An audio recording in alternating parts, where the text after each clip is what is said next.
Hi guys, it's Ingrid here again from the Take 52 Challenge and Beginners Photography blog, and welcome to my critique on our challenge picture for week 5.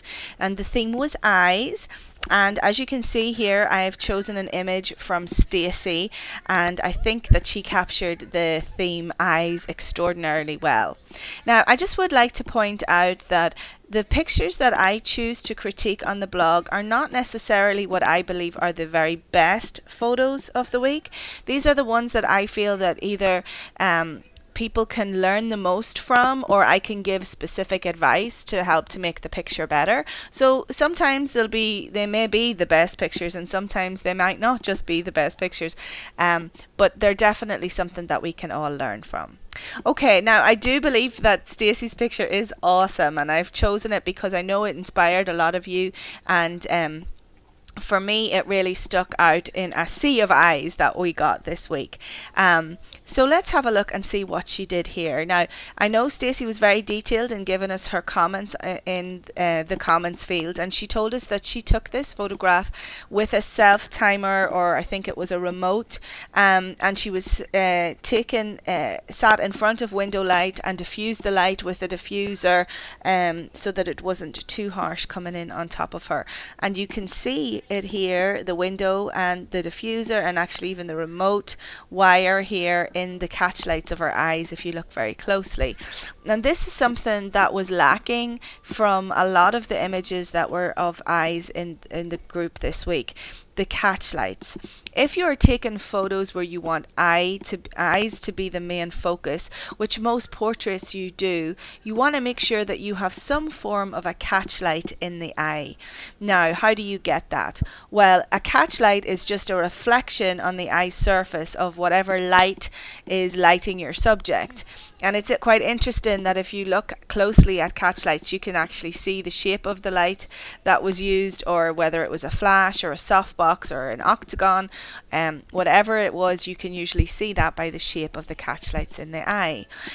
So if you are taking a photograph of your subject, a portrait shot, and you want these nice catch lights in the eye, it's important to have some sort of light coming on your subject. So you want your subject generally to face the light. Now, there are of course exceptions to the rule. If the lighting is too harsh, that might be too much, your subject might be washed out, you might need to diffuse it, you might use side light, but all the time you want to have the catch lights. If the subject is under a very flat light and there is no direct light shining on them, you'll have very dark eyes and you won't have that brightness and that sparkle.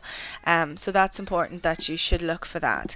The other thing that Stacey has done here is she's gotten a lovely sharp focus on the eye area, and everything else has blurred out. Now, she did shoot it at f6.3, which, you know, is not terribly shallow depth of field, but she has managed to get a nice depth of field here, probably because she's zoomed in quite a bit on the eye area, which has helped to blur out some of this background and still keep her eye lovely and sharp.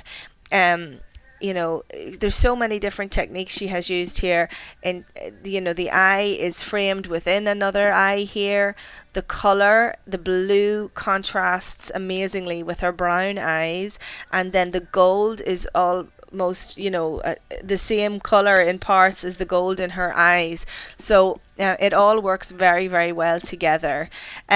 It is a little hazy over here on one side of the image, which is a little bit distracting, and I think it may have been better if that was omitted altogether, and even if it was off-centered off towards that third line a little bit, it would have been a little bit better, because your eye does tend to drift over to that brighter side there with the sparkle, even though it's not sharp.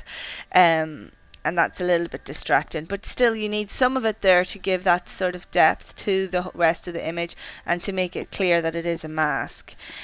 So I think you've done a wonderful job here, Stacey, and thank you for your contribution to the group and answering people when they were asking for your setup. And that's what this group is all about, is us helping each other and learning from each other's awesome photographs and our mistakes, and giving good concrete and constructive critique on each other's pictures.